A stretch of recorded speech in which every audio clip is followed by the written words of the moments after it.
Hello folks, hope you're well and welcome to part 2 in our series Get Started on Drums. If you haven't watched part 1 yet, the link is in the description and I suggest you go and check that out now. Last time we got started with 3 basic drum grooves and talked about a system for putting them together. Today we are talking about fills. Before we get cracking, a quick note. My name is Matt and I am a left-handed drummer. What does this mean for my drum videos? Well, if you're a right-handed drummer, it means that your kit is going to be set up the other way round. So if you're right-handed and watching this video, it's really simple. Imagine that you are looking in a mirror when referencing the information in this video. And if you're left-handed, brilliant. Moving on. Fills are a huge part of playing drums and are usually pretty high up the list of things that a new drummer wants to accomplish. I think at one stage or another, we've all watched our favourite drummer shredding around the kit and thought, that's what I want to do. Just like learning how to play grooves, it's important to understand when to use fills and how to put them together. Fills are an integral part of getting started on drums, and there are many famous fills that are probably as famous as the songs that they're a part of. Some songs start with a fill.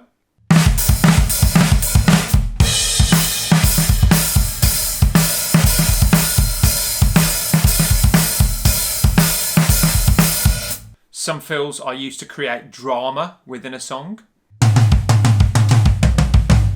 Some fills are used to transition from one section of a song to another, or to introduce a new section.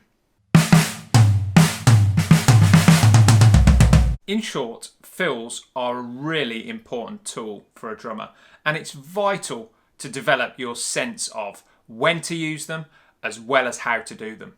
Today, we're going to do a 1-bar fill using semiquavers, or if you're American, 16th notes. So that's literally 16 consecutive hits on the drums that, when played correctly, will add up to a whole bar. We're going to be using a single stroke roll. So if you're right-handed, it starts on the right hand.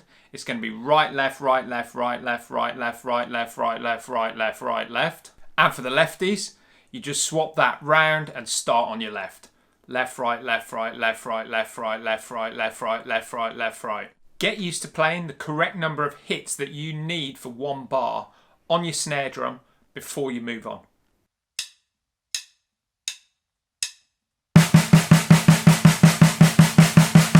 Once you're happy with the length of the fill and your 16th notes are steady, you can begin to break it out over the kit. How many drums you have will determine to some extent what fills you're able to do.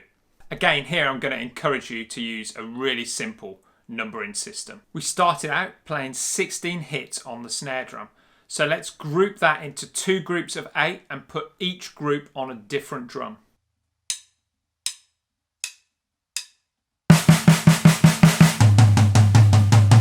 The next step will be to break up our hits even further. And the one I like to teach next is 4 groups of 4. Each group is going to be played on a different drum. Again, if you've got more toms than I have, feel free to include them, but make sure it always adds up to 16 hits.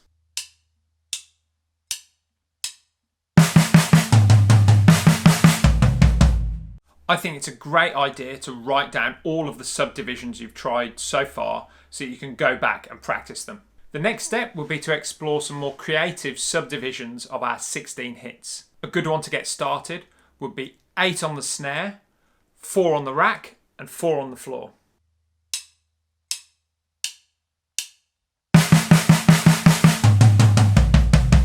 You'll notice that all of the fills so far have used even numbers. When you start throwing some odd numbers in, things start to get really interesting. Whatever you do, make sure that you're sticking the single stroke roll, remains constant throughout, and it always adds up to 16 hits. At the moment, all of our fills have started on the snare drum and moved around the kit. Of course, there are loads of fills that you can do simply by starting somewhere else on the kit. I like to teach this technique by starting with 1 hit on the rack tom.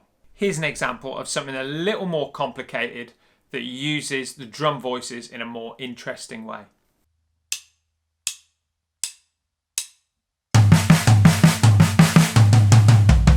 Ultimately, drum fills are the place where you can really start to bring your own personality into your playing once you've got the basics down, so feel free to experiment. The best drummers have a totally personal approach to playing fills that almost becomes their signature or calling card within their playing. So listening to legendary drummers and learning their fills is a great way to develop your own playing. If you're happy with the fills in isolation, it's now time to drop them into a beat. We're now going to play 3 times through a beat of your choice from the last video and then add a 1-bar fill. Let me show you a couple of examples using the beats and fills that we've covered so far.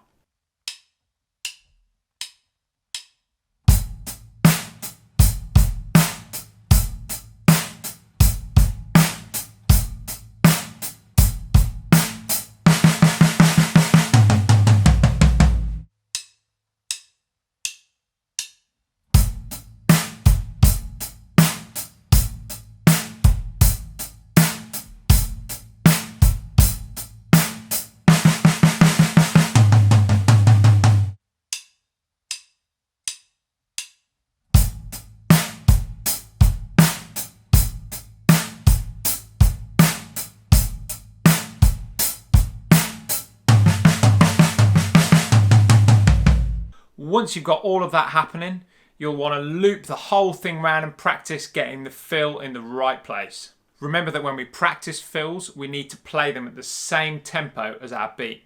Practicing with a metronome is a great way to ensure that this happens. A quick hack for you: when you're playing fills using 16th notes, make sure that your fill is exactly twice as fast as your hi-hat.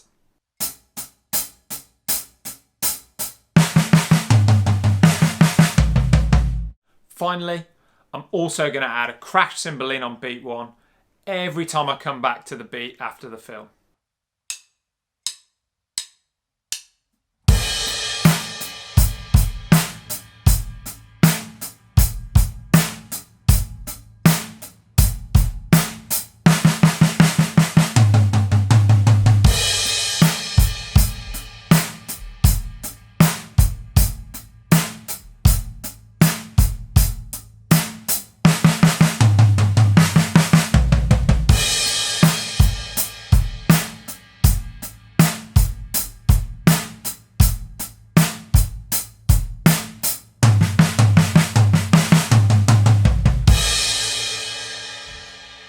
So there we go. That is your basics covered. Experiment, be creative, have some fun, and of course, keep playing.